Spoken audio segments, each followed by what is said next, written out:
Hello friends, स्वागत है आप सभी का डेली करंट अफेयर्स क्लास में। आज है 29 मार्च और आज की इस क्लास में हम डिस्कस करने वाले हैं आज के मोस्ट इम्पॉर्टेंट करंट अफेयर्स की, जो सारे एग्जाम्स के लिए बहुत इम्पॉर्टेंट है। तो आपको एंड तक बने रहना है और एक एक पॉइंट को अच्छे से समझना है। ओके, तो चलिए स्टार्ट करते हैं। First one is India became the world's second largest tea exporter in 2024, surpassing Sri Lanka with 254 mkg of exports, while Kenya retained the top spot. This marked a significant rise from 231 mkg in 2023, generating 7,112 crore in revenue. Government policies, support for orthodox tea production and industry initiative have fueled this growth, with a target of 300 mkg exports by 2030. तो भाई भारत श्रीलंका को पीछे छोड़ते हुए दुनिया का second largest T exporter बना 2024 में। वही इसने कितना एक्सपोर्ट किया 2024 में? तो 254 मिलियन केजी। ओके, वही टॉप पर कौन रहा? तो केन्या टॉप पोजीशन पर रहा। और यह दर्शाता है कि यह 2023 में 231 mkg था और यह जाकर के 254 mkg हो गया, यानी कि यह एक्सपोर्ट जो है टी एक्सपोर्ट इंक्रीज हो रहा है। ये सब गवर्नमेंट की पॉलिसीज और ऑर्थोडॉक्स टी प्रोडक्शन को सपोर्ट और इंडस्ट्रीज की इनिशिएटिव से ही पॉसिबल हो पाया है और इसका इन लोगों का 2030 तक इसे 300 mkg तक पहुंचाने का लक्ष्य है। Okay, next.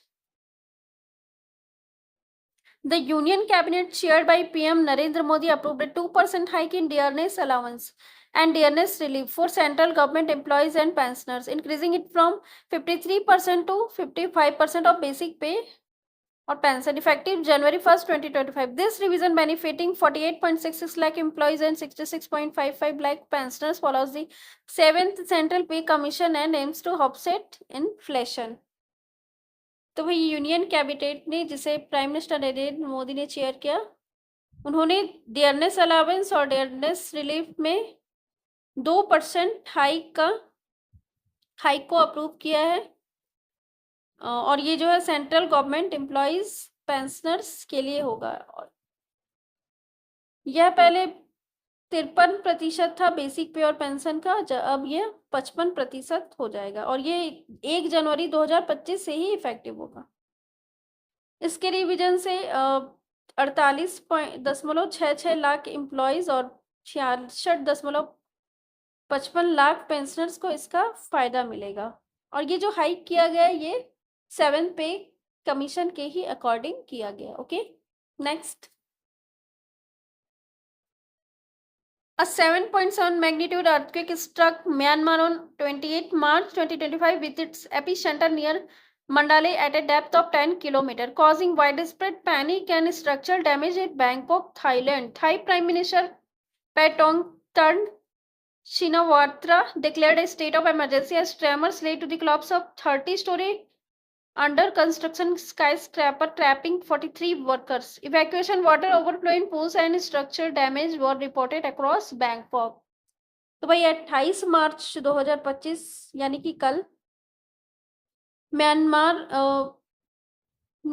म्यांमार को भूकंप ने तबाह कर दिया और ये जो भूकंप की तीव्रता थी वह 7.7 मैग्नीट्यूड थी और इसका एपिसेंटर पॉइंट कौन था? तो कहाँ था? तो वह मंडाले के पास में था और इससे बैंकॉक थाईलैंड में भी स्ट्रक्चरल डैमेज हुआ है। वही थाई के जो प्राइम मिनिस्टर हैं पेटोंगटन शिनावात्रा ने स्टेट ऑफ इमरजेंसी डिक्लेयर किया। Okay, next. The Lanka India Business Association has been launched in Sri Lanka to strengthen India-Sri Lanka economic collaboration, focusing on trade, investment, and business networking. With India projected to become the world's second largest economy by 2075, the initiative aligns with the shift of economic power towards the East, positioning India as a key growth driver. Sri Lanka, with its strategic location and historic trade ties, stands to benefit from India's rapid economic expansion. तो भाई India और श्रीलंका की economic collaboration को मजबूती प्रदान करने के लिए श्रीलंका में Lanka India business association launch किया गया, जिसका फोकस होगा ट्रेड, इन्वेस्टमेंट और बिजनेस नेटवर्किंग को बढ़ाने में। इसी के साथ अनुमान लगाया जा रहा है कि इंडिया 2075 तक वर्ल्ड का दूसरा सबसे बड़ा इकोनॉमी बनने जा रहा है। Okay, next, Hitachi Cash Management Services has appointed Yusuf Pachmariwala as its MD and CEO effective 1st April 2025, succeeding Anup Neogi, currently Director Operations Cash Manage Business at Hitachi Payment Services. Pachmariwala has been instrumental in cash logistics, ATM management and payment processing. His leadership and expertise in cash and digital payments are expected to drive Hitachi's famous growth in cash management industry. तो ये Hitachi cash management services ने अपना नया MD and CEO Yusuf पचमारीवाला को appoint किया है। वह 1 अप्रैल 2025 से इफेक्टिव होगा और यह किसको सक्सीड करे तो अनूप नेगी। अभी प्रेजेंट में वह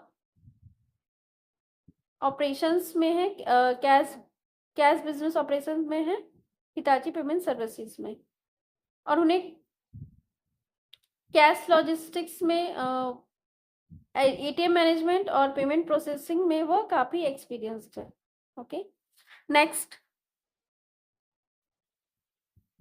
रोशनी Nadar, chairperson of HCL Technologies, has made history as the first Indian woman to enter the world's top 10 richest women, ranking 5th in Hurun Global Rich List 2025 with a net worth rupees 3.5 lakh crore, following the transfer of a 47% stake from her father Shiv Nadar. She remains India's richest woman and the third richest person in the country. भी रोशनी नादर जो कि HCL technology की chairperson है, उन्होंने वह पहली Indian women बनी जो वर्ल्ड की टॉप 10 रिचेस्ट वुमेन बनी, और वो हुरून ग्लोबल रिच लिस्ट 2025 में उनकी रैंकिंग 5th नंबर पे रही। वहीं उनकी नेटवर्थ की बात करें तो 3.5 lakh crore.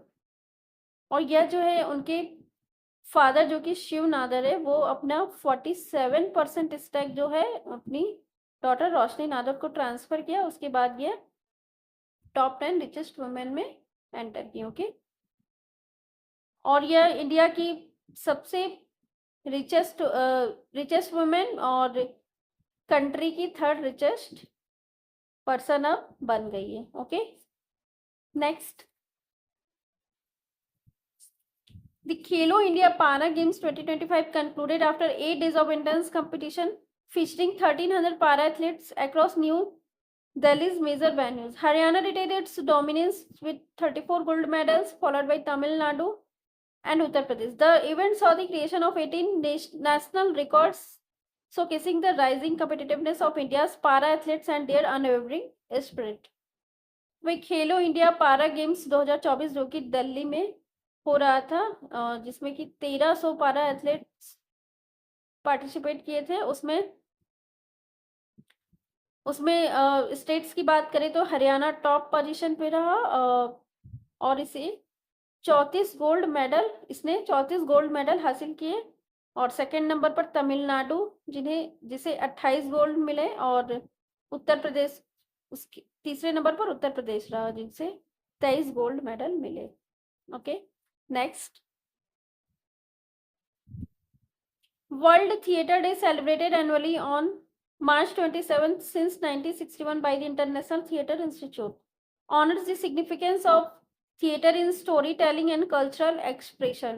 The 2025 theme, Theatre and a Culture of Peace, highlights its role in fostering peace and understanding. Initiated to mark the Theatre of Nations season in Paris, the day is now observed in 90+ ITI centers worldwide through performances and events that celebrate theatre's historical, educational and societal impact.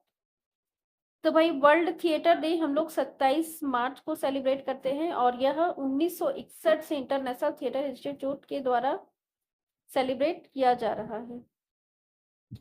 यह जो दिन है वह theatre के historic telling और cultural expression के importance को की महत्वता को दर्शाता है। साथ ही साथ इसकी थीम बता दें आपको तो 2025 की थीम रही theatre and a culture of peace, जो किसे पीस और अंडरस्टैंडिंग को हाईलाइट करती है। ओके, तो ये थे आज के सारे इम्पॉर्टेंट पॉइंट्स। और साथ ही साथ एक क्वेश्चन है आप सभी को कमेंट सेक्शन में जिसका आंसर करना है। क्वेश्चन ये है कि where is the capital of Myanmar. Myanmar का कैपिटल कहाँ पर है, आप सभी को कमेंट सेक्शन में बताना है। मैं मिलूंगी आपसे नेक्स्ट वीडियो में। Okay, thank you.